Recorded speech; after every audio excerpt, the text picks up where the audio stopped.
A'udzu billahi minasyaitonir rajim. Bismillahirrahmanirrahim. Assalamualaikum warahmatullahi wabarakatuh. Waalaikumsalam warahmatullahi wabarakatuh. Alhamdulillahirabbil alamin. Assalatu wassalamu ala asrafil anbiya'i wal mursalin wa ala alihi wa ashabihi wa man tabi'ahum bi ihsanin ila yaumiddin. Asyhadu an la ilaha illallah wahdahu la syarikalah wa asyhadu anna Muhammadan abduhu wa rasuluhu la nabiyya wa la rasula ba'dah. Allahumma shalli ala Muhammad wa ala ali Muhammad kama shallaita ala Ibrahim wa ala ali Ibrahim fil alamin innaka Hamidum Majid.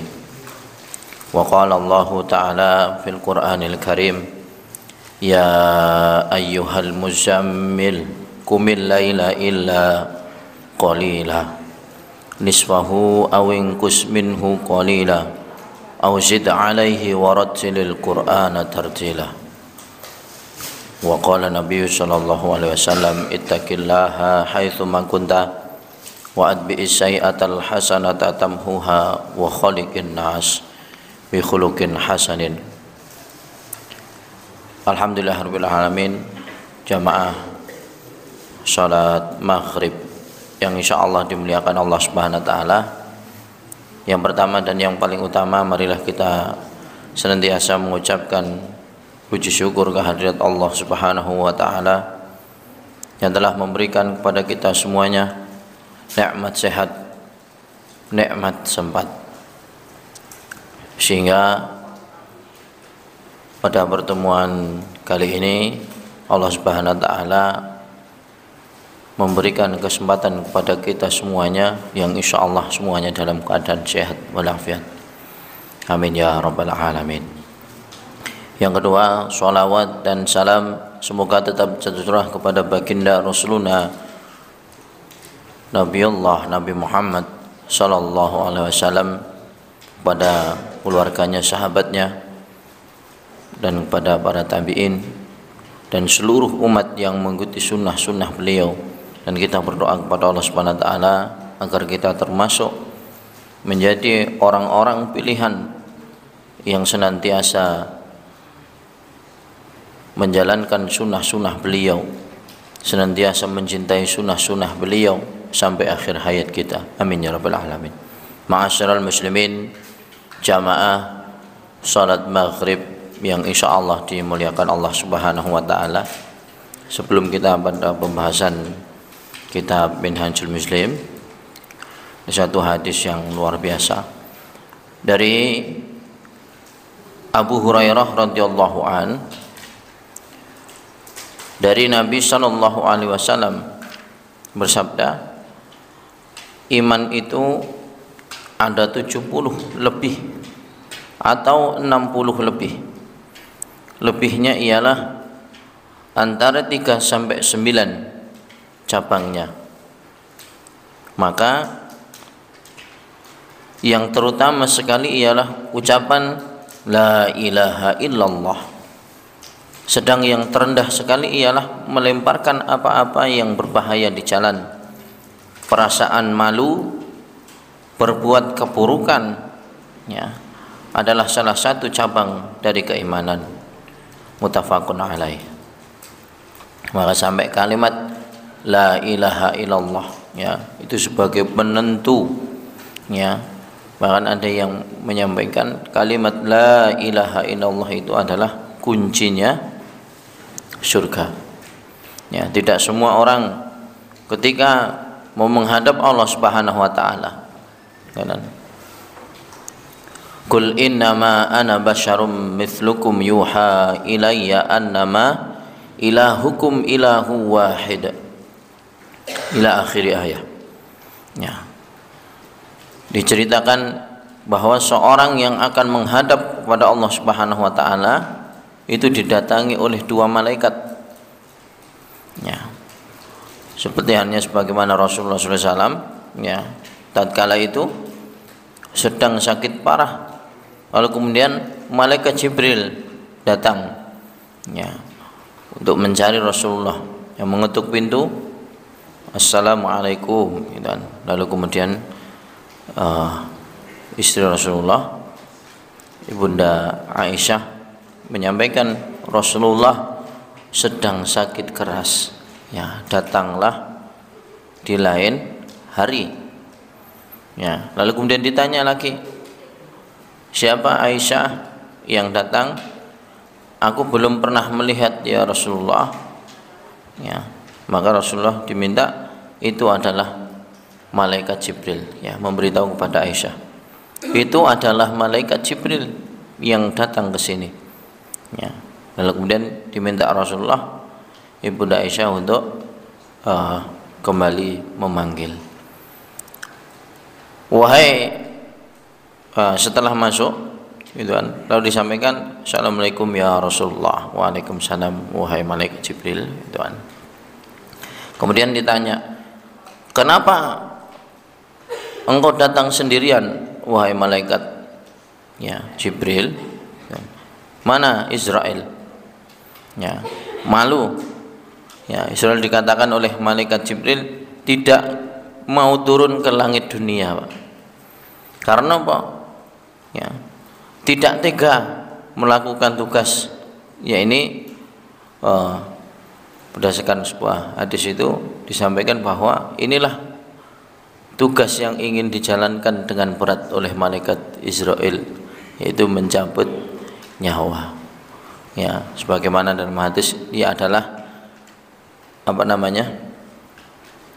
kekasih Allah, ya, manusia yang paling terpuji. Ya, mana tega gitu kan. Lalu kemudian, bukankah orang yang akan meninggal dunia itu didatangi oleh dua malaikat? Ya, iya benar. Ya, diminta untuk malaikat Jibril untuk menjemput ya malaikat Israel untuk datang ke rumah Ibunda Aisyah itu.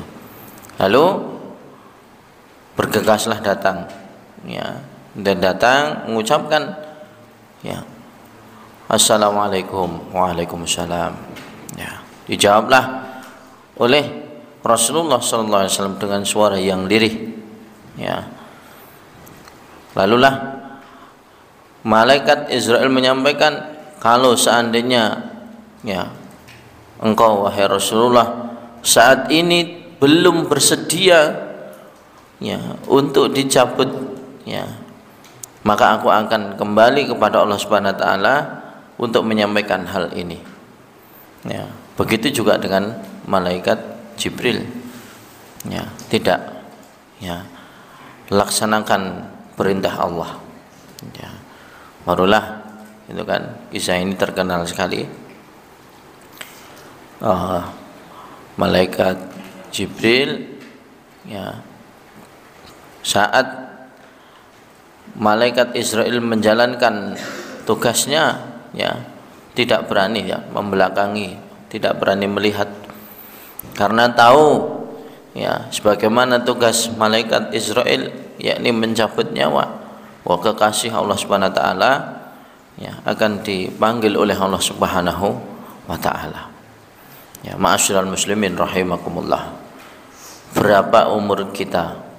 Ya, sejauh mana dan bagaimana ketika kita nanti akan dipanggil menghadap Allah Subhanahu wa taala, dalam keadaan apa? Ya, maka tidak tahu. Ya, innamal a'malu bil khawatim. Maka sesungguhnya orang yang meninggal itu ya tergantung pada akhirnya. Kalau seandainya orang yang meninggal sepanjang hidupnya ya, dalam sebuah hadis itu disampaikan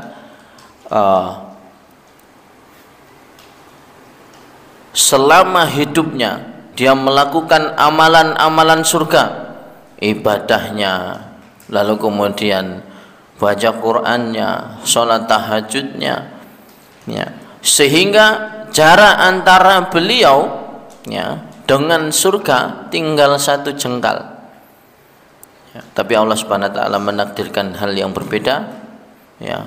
Dan pada akhirnya orang yang ketika selama hidupnya melakukan amalan surga yang jaraknya antara dirinya dengan surga tinggal satu jengkal, maka bisa saja Allah Subhanahu wa taala mengakhiri hidupnya, ya, dengan kemaksiatan dan akhirnya masuk neraka. Ya, begitu juga ada yang disebutkan di dalam hadis, sepanjang hidupnya ia melakukan amalan neraka. Ya, tidak pernah sholat, ya, tidak mau mengaji, tidak mau belajar apapun, ya, bahkan dia membenci orang-orang yang belajar agama, hingga dirinya dengan neraka itu tinggal satu jengkal saja. Tetapi apa yang terjadi, Allah Subhanahu wa taala berkehendak lain, dan dia ditakdirkan oleh Allah Subhanahu wa taala untuk masuk surga. Maka Allah bisa saja mentakdirkan kematiannya itu dengan suatu hal yang baik. Banyak ya kita mendengar orang yang baru mengaji dan lalu kemudian meninggal. Ya, saya melihat postingan terakhir itu seorang ibu-ibu dan dia membaca kalimat lillahi ma fis samawati wa ma fil ard wa in tubdu ma fi anfusikum aw tukhfuhu yuhasibukum bihillah. Itu belum sampai akhiran. Kemudian Allah Subhanahu wa taala mencabut nyawanya, Pak. Bayangkan, Pak, ketika sedang mengaji. Subhanallah. Ya, ketika sedang mengaji dan begitu nikmatnya. Kalau ya kula panjenengan sami kita semuanya yang melihat hal itu, lalu kemudian tidak bergetar hatinya, tidak ada rasa iri sedikit pun, maka sesungguhnya hati kita telah sakit, ya, dan lebih parah lagi hatinya bisa mati. Ya, kita mendengar di wali kota Bandung itu kan, yang sedang ingin mengisi khutbah Jumat, ya, lalu kemudian di sholat sunnahnya sebelum naik mimbar, ya, dalam sujudnya, oh ya, dipanggil oleh Allah Subhanahu wa taala. Ya, begitu indahnya di akhir hayat beliau. Ya, walaupun tidak punya amalan yang spesial, tetapi Allah Subhanahu wa taala memungkinkan dia, ya, umurnya di sisa-sisa akhir waktu hidupnya, ya, bahkan ketika meninggalnya disebabkan oleh, ya, satu amalan yang luar biasa yang menghantarkan dia ke surga. Ya, gitu. Maka di dalam hadis itu orang itu akan dipanggil oleh Allah Subhanahu wa taala, akan meninggal, akan dimatikan oleh Allah Subhanahu wa taala, itu tergantung kebiasaannya. Biasaane ngrasani, itu kan, ya dipanggil saat ngerasani. Kebiasaan main remi, ya, ya akan dipanggil saat main remi. Tapi kita berdoa kepada Allah, itu kan, selalu meminta agar di akhir hayat kita selalu dalam kebaikan, ya, selalu taat dalam ketaatan kepada Allah Subhanahu wa taala. Ya, mungkin meninggal dalam keadaan sujud kepada Allah Subhanahu wa taala. Ya, kita menyaksikan itu. Dulu di kisah sebelumnya itu saya menyampaikan itu, ada di waktu sore hari itu, waktu saya di rumah ibu Juwiring itu, saya nyuci motor, ya, tiba-tiba tuh ada orang yang berhenti. Ya, ini mungkin Mas Husen itu tahu, saya nggak tahu namanya, tapi saya tahu itu orang situ gitu. Karena Mas Husen kan sebenarnya tuh masih tetangga saya, Mas Husen, tapi jauh ya, agak jauh. Tapi kemungkinan dia tahu daerah situ. Gitu. Kemudian tanya, Pak, punya apa ya, waktu itu minta sholatip, Bapak mau pinjam. Wah, saya nggak bawa, Pak, ini pas kesini saya juga pas main, ya. Oh ya, Kemudian ada yang cerita, wah ini ada yang lewat lagi tanya, Ustaz tadi nyari apa gitu, pinjem sholatip apa-apa gitu. Saya bilang saya nggak ada, ya saya nggak bawa kemana-mana, nggak bawa gitu kan. Tapi bismillah di malam itu saya cerita, punya cerita, saya itu cerita. Ya, pemuda itu termasuk yang bertanya tadi itu adalah hobi ya atau kebiasaannya itu minum. Ya, minum khamr, Pak. Ya. Minum khamr. Lalu tidak selang lama dan dikabarkan ya bahwa meninggal jatuh atau kecelakaan. Kalau tidak salah saat itu ada truk yang parkir karena mogok gitu kan, ditabrak karena mengendarai motor itu dalam kondisi pengaruh alkohol gitu kan. Na'udzubillah min dzalik gitu kan. Kemudian beberapa hari yang lalu itu bertemu saya gitu loh Pak. Jadi saya sempat ngobrol beliau, tapi saya juga tidak sadar kalau saat itu ya anak ini, pemuda ini sedang terpengaruh dalam alkohol gitu kan. Ternyata memang kebiasaannya begitu ya. Na'udzubillah min dzalik. Jangan sampai. Maka kita yang diberi sedikit keimanan oleh Allah Subhanahu wa taala ini, maka sebaiknya kita selalu merawat ya, karena kondisi iman ini suatu ketika akan naik ya. Di sisi lain juga suatu ketika akan turun, bahkan hilang ya, bahkan hilang ya. Maka kita berdoa kepada Allah Subhanahu wa taala ya, senantiasa menjaga keistiqomahan kita dalam beribadah kepada Allah ya.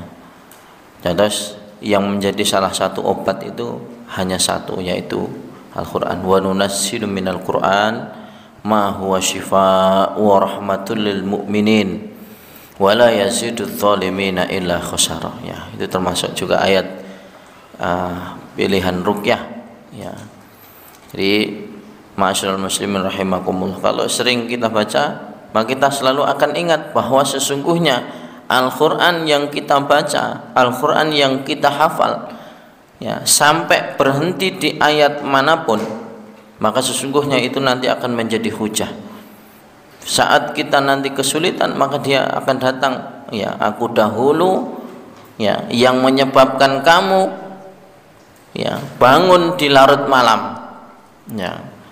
Karena kita mungkin kebiasaan saat kita hidup ya, sebelum atau setelah sholat tahajud tuh mungkin tilawah.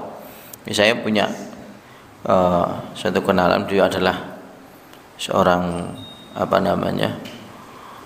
TNI ya, wisuda purna. Beliau mengatakan saya, sejak saya muda, beliau selalu katakan gitu ya, saya punya kebiasaan yakni adalah tidur cepat. Beliau sampaikan, saya kalau tidak ada kegiatan saya selalu tidur cepat. Habis sholat isya itu saya langsung tidur, kata beliau. Harapannya apa? Saya bisa bangun malam. Dan betul ya, di malam hari beliau bangun untuk melaksanakan ibadah karena yakin ya satu ibadah ya apa yang beliau yakini ini. Jadi kalau orang yang dibangun malam menurut medisnya itu, maka di situ ada satu dalam kondisi seorang itu apa? Sirkulasi darahnya itu sedang tidak lancar. Lalu ketika orang itu bangun dan kemudian menghirup udara yang segar, artinya mungkin di sepertiga malam terakhir itu, makanya Rasulullah SAW tuh kalau sholat tahajud qiyamul lail malam itu memang diwajibkan oleh para nabi, tapi sunnah bagi umatnya ya. Betul. Maka sungguhnya biasanya saya langsung minum ya, kemudian ambil wudhu, kemudian saya sholat, habis itu saya tilawah ya. Kalau kehilangan kebiasaan itu, ini saya bangun tidur itu tidak ya, padahal kalau dipikir itu kan tidur mungkin mulai jam 8 atau jam 9 malam, kemudian bangun jam 3, dengan bangun jam 5 ya, atau pas subuh lah ibaratnya, setengah 5 atau jam 4 atau setengah 5, kan waktu tidurnya itu malah lebih panjang. Tapi kata beliau, hati saya tidak tenang. Memang betul di hadis yang lain itu disebutkan, barang siapa ya untuk melihat apakah orang itu memikirkan dunia atau akhirat, maka bisa terlihat dari saat bangun tidurnya. Dan bangun tidur ya urung nopo-nopo, belum zikir, belum berdoa, bahkan belum sampai sholat ya wis toto-toto Pak. Dan saya tahu betul untuk lingkungan saya ya yang ada di Jwiring itu semuanya adalah orang pasar ya, semuanya adalah pedagang ya. Yang ada bangun tidur ya langsung nyiapkan dagangannya di motor, ada yang pakai mobil disiapkan semuanya ya. Engko subuhane gampang, aku tak mampir nang dalan. Wah, wallah alam ya. Ya subuhan tenan apa ora gitu kan. Karena saya tahu gitu kan. Orang yang ketika bangun memikirkan dunia, maka dia akan menyampingkan akhirat. Menganggap bahwa urusan akhirat nanti saja. Atau dia mungkin sampai menganggap wah nyuwe-nyuwe ini dadak sholat, jadi ini terlambat. Ya, dia menganggap gitu. Ya, tapi beda dengan mungkin bangun tidur yang kita pikirkan adalah akhirat. Bisa terlihat dari kebiasaan kita. Mungkin bangun tidur ya, memang banyak urusannya nih, tapi selalu menyempatkan, wah minimal aku tak melaksanakan sholat witir ya, minimal. Kalau tidak mampu ya sholat witir dengan rakaat yang panjang, maka sholat witir 1 rakaat pun cukup ya, yang penting bilangannya ganjil. Tetapi dia menyempatkan waktu ketika bangun tidur untuk akhirat, maka sesungguhnya dalam kehidupan dia sehari, insya Allah Allah Subhanahu Wa Taala akan memberi keberkahan dan petunjuk ya. Apalagi nih santri-santri yang tinggal di pondok itu kan ya, masih ada yang bangun jam 6 ya, saya kira mungkin sedikit ya, tapi ada, saya yakin ya. Mungkin habis subuh melipir ya, alasannya ke belakang nggak balik-balik ya, pasti ada juga, saya tahu ya. Atau mungkin kebablasan gitu kan, sampai malah kalau jam 6 sekarang udah terbit ya matahari ya. Jangan sampai ya, baik kita gunakan.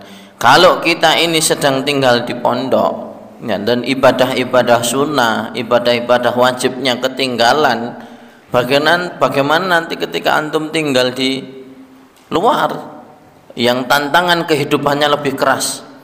Kalau di pondok saja tidak bisa murojaah, apalagi saat antum tinggal di luar pondok ya.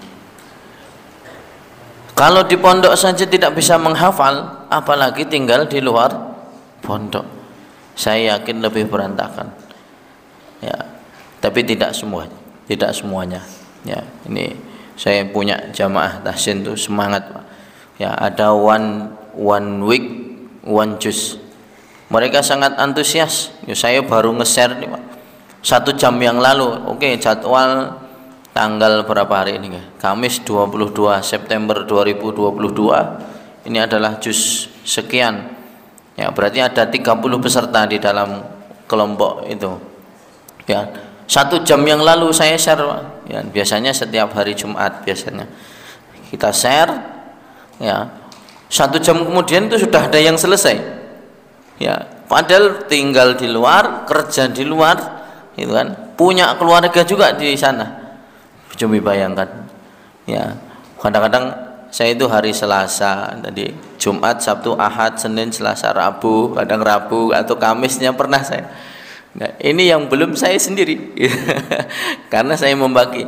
Ada kelompok itu saya banyak ya, ada yang kita pakai sistem ya sama dengan tanggal, jadi bisa jadi dengan grup dan komunitas yang saya ikuti.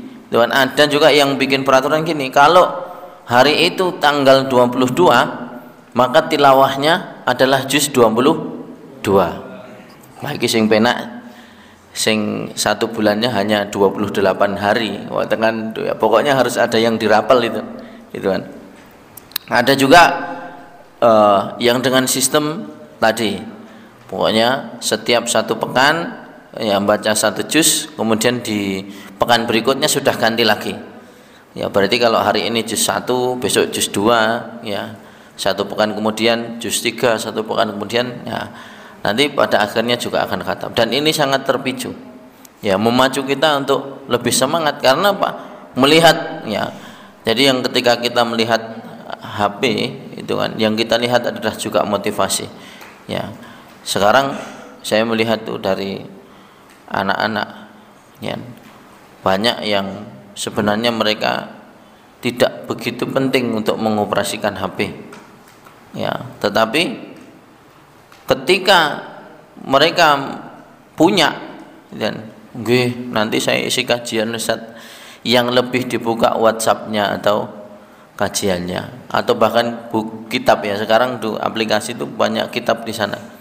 Saya yakin yang sering dibuka itu WhatsApp-nya, ya masih mending kalau WhatsApp grupnya itu isinya ya one day, one week, one juice, atau membuka apa namanya kumpulan-kumpulan hadis. Nah yang dibuka yang lain gitu kan. Ma'asyiral muslimin rahimakumullah. Iman secara bahasa berarti membenarkan, ya tasdik, ya. Sedangkan secara istilah syar'i, iman adalah perkataan lisan, keyakinan dalam hati, dan amalan dengan anggota badan, bertambah dengan melakukan ketaatan dan berkurang dengan kemaksiatan, ya, sesuai dengan terjemahnya itu kan. Kemudian disebut dalam hadis di atas bahwa cabang iman yang tertinggi ialah kalimat la ilaha illallah, tiada sesembahan yang berhak disembah selain Allah. Kalimat tersebut adalah pokok Islam dan iman. Kalimat tersebut merupakan rukun pertama dari Islam yang bisa membuat seseorang masuk Islam. Ya, ini kajiannya ya panjang. Ya. Kemarin Pak, malam Selasa, malam Rabu. Ya, malam Rabu.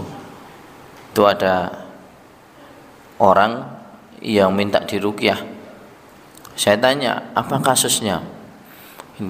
Orang sakit, dia nggak tahu sakitnya apa, indikasinya pusing, ya indikasinya pusing. Saya bilang, ya pusingnya kenapa Pak? Saya bilang, saya nggak tahu, sudah ke dokter spesialis saraf tuh nggak ketemu Pak, berubah-ubah. Ini sering kali saya menemukan kasus seperti ini. Kemudian saya iseng bertanya, Bapak sudah sholat isya? Karena waktu itu datangnya jam 8. Bapak sudah sholat isya? Waduh, jangankan sholat isya Ustaz, maghribnya aja belum, asarnya juga belum, dan sehari ini saya belum sholat sama sekali. Kalau jenengan mau sembuh silakan saat ini sholat. Mulai isya ini jenengan dirikan sholat, insya Allah sembuh. Ya, karena bisa jadi Allah Subhanahu wa taala menguji dengan seseorang. Dia mengandalkan, bahkan sudah 2 minggu itu katanya mengonsumsi obat itu tidak kunjung ada perkembangan yang baik. Ya, saya bilang setelah dia sholat, ya kemudian disampaikan, sebenarnya saya datang ke sini Pak Ustadz, saya pengen ruqyah. Nah ya, saya tanya pusingnya kenapa? Beliau tidak tahu, ya tidak tahu betul Pak.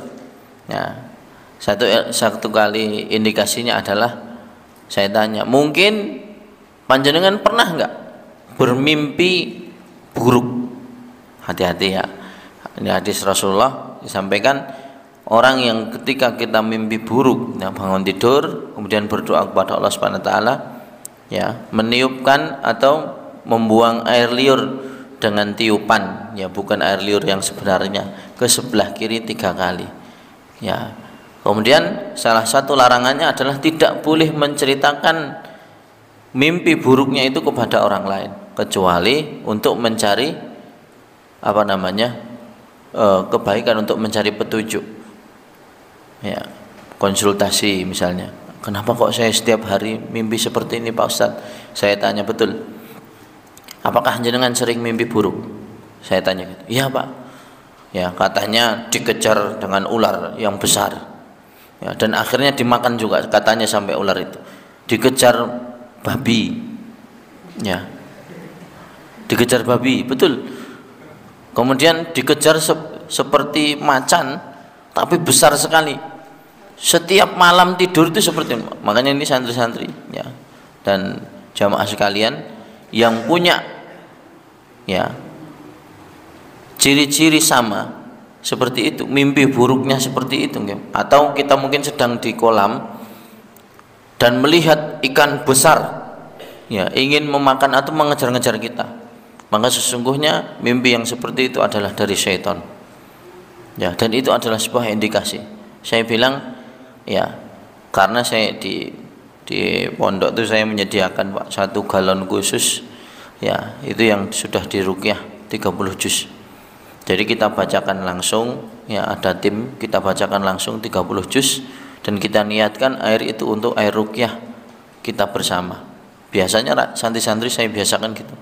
Saya sampaikan air ini adalah yang kita niatkan dan setelahnya ada doa-doa tambahan untuk memohon kepada Allah Subhanahu wa taala kesembuhan. Ya, dan terbukti misalnya ini di 1 gelas ya, saya cuman isi paling 1/4 aja. Ya, silahkan diminum dulu. Belum saya apa-apakan Pak, silahkan diminum dulu. Ya, ini air apa Pak Ustadz? Ya, nggak apa-apa, ini cuma air biasa aja. Jangan minum, karena harapannya saya tidak ingin memengaruhi beliau ya, atau dalam ketakutannya atau dalam sugesti setelah minum air nanti terjadi sesuatu. Saya bilang ini air biasa, saya bilang gitu, air biasa dan insya Allah termasuk juga cara untuk mengecek apakah orang itu di dalam tubuhnya ada gangguan atau tidak. Ya, mungkin sesuatu yang lain. Ya, karena setan itu kan bisa lewat aliran darah, bisa lewat nafas kita, bisa sembunyi di mana saja. Dan yang paling berbahaya adalah dia menutupi penyakit seseorang. Ya, mungkin ada orang yang sakit jantung parah nih. Ya, sakit jantung parah. Ya, jin itu bisa masuk di situ. Ketika di-scan, ketika diperiksakan ke dokter, alat itu tidak bisa membaca, Pak. Ya, mungkin ya ketika saya berbicara seperti ini banyak orang yang Ustadz kok kayak ceritanya dibuat-buat. Ya hendak, memang betul pernah terjadi dan sering saya menjumpai pasien yang seperti ini, termasuk kemarin ya, dia bingung, pusing sekali rasanya, pokoknya itu kayak muter-muter. Harusnya kan ketika diteliti mungkin apakah vertigo ya, bisa jadian apa karena gara-gara sesuatu yang lain atau gangguan sarafnya ya, tetapi sudah berpindah-pindah tempat masih kondisi masih sama ya, dan katanya sudah 2 minggu seperti itu.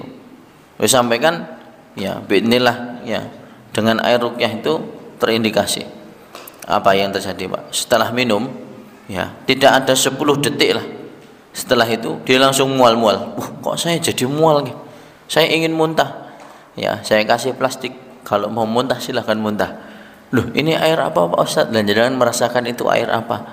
Ya, air putih biasa. Lah ya, air putih biasa itu memang air putih biasa yang sudah kita ruqyah, memang kita niatkan ya, biasanya seperti itu. Ya. Dan saya pernah ya membawa air itu ya di biasa ya, kalau anak saya itu juga buat, biasanya buat saya minum juga sehari-hari ya, karena saya percaya air itu bisa menyimpan memori ya. Kalau air nanti kita dekatkan dengan sesuatu yang buruk ya, seperti musik ya, atau perkataan-perkataan yang keras, perkataan-perkataan yang kotor, maka air itu akan berubah menjadi buruk ya. Maka ketika diminum oleh seseorang ya, itu bisa menyebabkan sesuatu yang negatif ya. Akhirnya apa? Dengan air yang dimarah-marahi, dengan air yang kita teriaki, dengan perkataan-perkataan yang buruk, maka itu akan mengalir di darah kita ya. Ma'asyiral muslimin rahimakumullah, karena itu sudah tidak tahan lagi. Sebenarnya tidak muntah, dia hanya mual, pengen muntah, tidak bisa. Ya, oke, saya bantu dengan ruqyah. Baru saya membaca surah Al-Fatihah. Ya, a'udzubillahi samiil alim minasyaitonir rajim. Bismillahirrahmanirrahim. 1 kali, 2 kali, 3 kali, muntah dia. Wah. Ya, setelah muntah saya kasih minum lagi. Ya. Saya ruqyah lagi, melanjutkan itu sampai 2 jam, Pak, saya ruqyah. Ya, karena harapannya apa? Ya, mungkin makhluk-makhluk yang bersemayam di dalam tubuh itu ada yang bersembunyi di kaki, ada yang bersembunyi di tangan, ada yang bersembunyi di hati kita, bahkan ada di pikiran kita. Ya, dan kemarin malam Kamis ya, tadi malam ya, saya tanyakan kepada tetangga beliau, cross check bagaimana keadaan bapak yang kemarin. Alhamdulillah ya, perkembangannya baik, sudah tidak pusing lagi.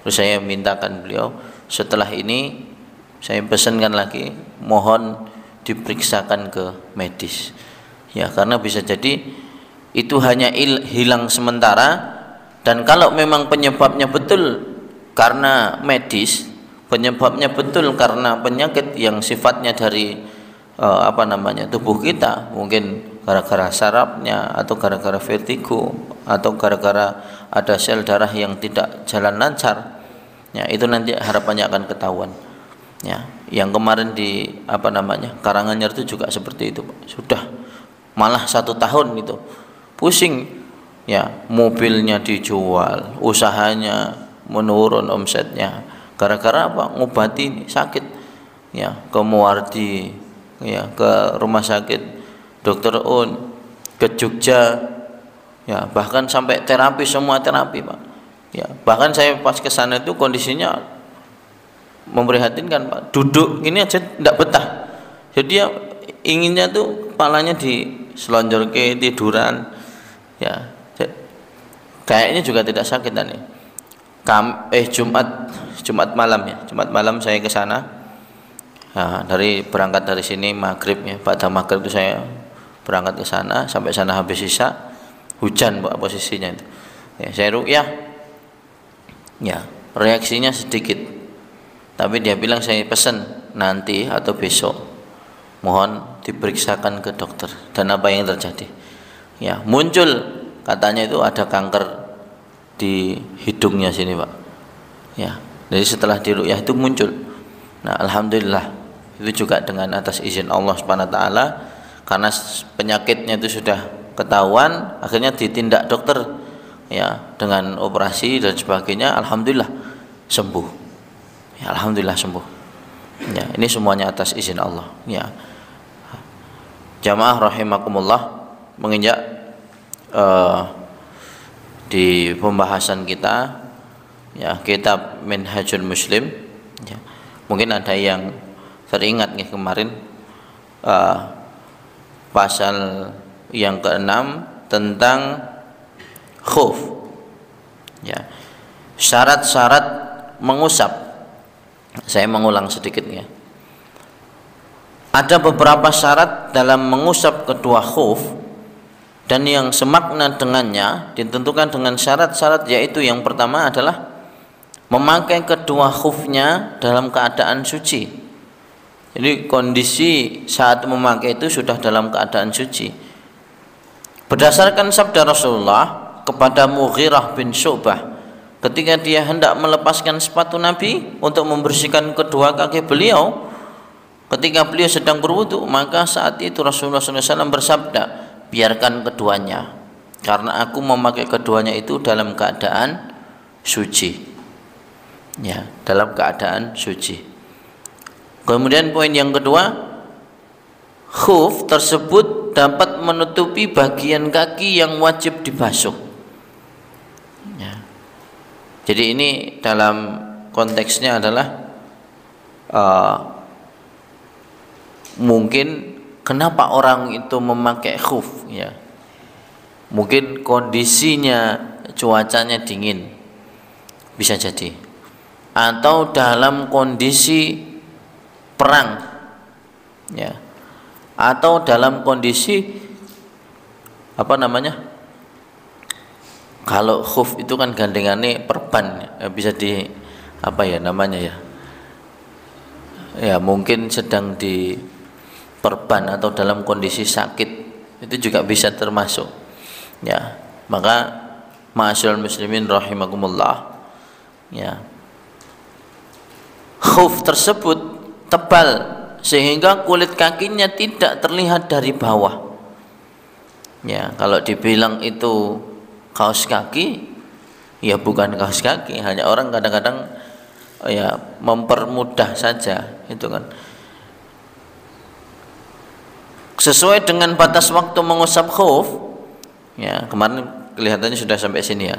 Batas waktu mengusap khuf itu tidak lebih dari 1 hari 1 malam bagi orang yang bermukim. Orang yang bermukim, ya mungkin dia sering tinggal di situ, itu kan. Tidak lebih 1 hari 1 malam, dan tidak lebih dari 3 hari 3 malam bagi orang yang sedang mengadakan perjalanan. Oh ya, kemarin sampai sini saya ingat. Jadi syaratnya sama seperti orang yang menjamak sholat, ya, baik dia dalam kondisi safar, yaitu tidak boleh lebih dari 3 hari 3 malam, ya, 3 hari 3 malam, ya. Atas dengan dasar mungkin kalau dia mungkin safar, ini kan panjang waktunya 3 hari 3 malam, tapi di dalam perjalanannya yang dia mengharuskan harus mandi mungkin, atau karena junub, maka yang seperti ini khufnya juga batal. Jadi baru dapat 1 hari, ya mungkin dia dalam safar lalu kemudian junub, maka khufnya ini juga batal karena harus mandi, ya. Jadi harus mandi. Kecuali beda lagi kasusnya kalau memang gara-gara mungkin di apa ya, yang waktu itu kalau orang patah tulang tuh apa jenenge, gip ya. Nah ini kan kalau dilepas kan tidak bisa, ya, maka dia hanya memberikan 1 isyarat saja, ya. Itu bukan termasuk khuf karena memang itu sakit, ya. Jadi tetap dibasuh, tetapi yang tidak terkena, misalnya yang dikip bagian sini kan, misalnya panjang, maka di sini masih bisa dibasuh. Lalu kemudian hal ini berdasarkan perkataan Ali, Rasulullah SAW membuat batas waktu 3 hari 3 malam bagi orang yang sedang melakukan perjalanan, dan 1 hari 1 malam bagi orang yang bermukim, ya, yakni dalam aturan mengusap khuf. Kemudian poin yang kelima, tidak melepas kedua khufnya setelah mengusapnya. Nah, jadi batalnya khuf itu karena dia melepasnya juga, ya, mungkin gerah atau enggak tahu, ya. Pokoknya selama khuf itu masih menempel, maka itu masih bisa dikatakan masih bisa dipakai. Tetapi kalau dia sudah melepasnya, berarti dia juga batal, itu kan, karena kondisi tertentu mungkin, itu kan. Kemudian yang keenam, tidak disyaratkan harus suci ketika mengusap perban. Ya, mengusap perban tidak disyaratkan harus dalam keadaan suci dan dalam waktu tertentu, akan tetapi disyaratkan agar perban itu tidak melebihi daerah luka selain daerah yang harus diikat, dan perban itu tidak dilepas dari tempatnya serta lukanya belum sembuh. Apabila perban itu jatuh atau lukanya sembuh, maka tidak sah lagi mengusapnya. Jadi tadi dia pengecualian, ya, pengecualian, ya, bukan termasuk khuf, ya, tapi memang itu keringanan, ya.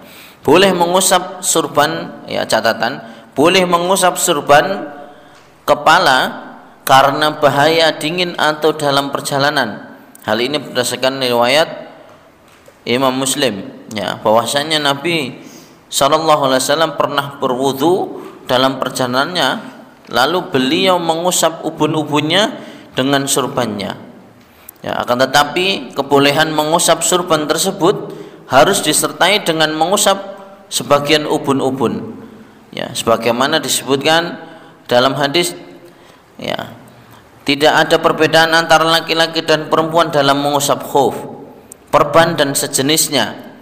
Ya, dalam hal ini mengusap sepatu, perban dan penutup kepala seperti surban dan yang lainnya. Apa yang dibolehkan bagi laki-laki dalam masalah tersebut dibolehkan juga bagi perempuan dalam ketentuan yang sama. Ya, waktu saya menyampaikan ini di kajian yang lain itu ada seorang ibu-ibu yang menyampaikan, Pak, bagaimana Ustaz kita melakukan wudhu itu kan, sedangkan tempat wudhunya itu terbuka, dan kalau kita mencari tempat yang lain maka itu sungguh akan merepotkan. Mungkin rombongan jamaah ibu-ibu ya, di satu sisi ingin melakukan sholat di satu masjid, dan kadang-kadang masjid itu memang ya bahkan sampai tidak ada tempat kamar mandinya, ya tempat wudhunya antara laki-laki perempuan itu sama jadi satu, kerannya bahkan cuma 2. Ya kalau tempatnya dipisah ya nggak masalah, tapi kalau tempatnya jadi satu ini akan jadi masalah besar. Nah, bagaimana wudhunya laki-laki sedangkan jamaah di situ ada laki-laki dan perempuan? Nah, jamaah yang lain itu ada yang nyeletus, ya kita sholatnya nanti aja nunggu bapak-bapaknya selesai. Ya, berarti kita memolorkan waktu sholatnya, mengundur waktu sholat, itu juga tidak baik. Ya, ada satu pertanyaan seperti itu. Maka kalau kondisinya memang tidak bisa dia melepas jilbab, atau ketika melepas jilbabnya itu dalam kondisi bahaya, bisa terlihat auratnya oleh orang lain atau lawan jenis, maka dia boleh ketika membasuh kepala itu di atas kerudungnya, tapi itu keringanan ya. Setelah mencari tempat tidak ada, dan kemudian ketika dia melakukan mengusap kepala dengan melepas jilbabnya, itu akan terlihat auratnya oleh para laki-laki lain, maka diberi keringanan boleh mengusap itu. Ya, jadi jamaah rahimakumullah, ya sebenarnya Islam itu mudah, Islam itu indah, asalkan ya kita mau belajar, asalkan kita mau mendalaminya. Ya, barakallahu li wa lakum fil Qur'anil azim, wa nafa'ani wa iyyakum bima fihi minal ayati wa dzikril hakim. Ya, a'udzubillahi minasyaitonir rajim. Bismillahirrahmanirrahim. Wal asri innal insana lafi khusrin illa alladzina amanu wa amilus solihati wa tawasaw bil haqqi wa tawasaw bis sabr. Marilah kita akhiri pertemuan pada sore hari ini dengan hamdalah dan doa kifaratul majlis. Alhamdulillahirabbil alamin. Subhanakallahumma wa bihamdika asyhadu an la ilaha illa anta astaghfiruka wa atubu ilaik. Assalamualaikum warahmatullahi wabarakatuh.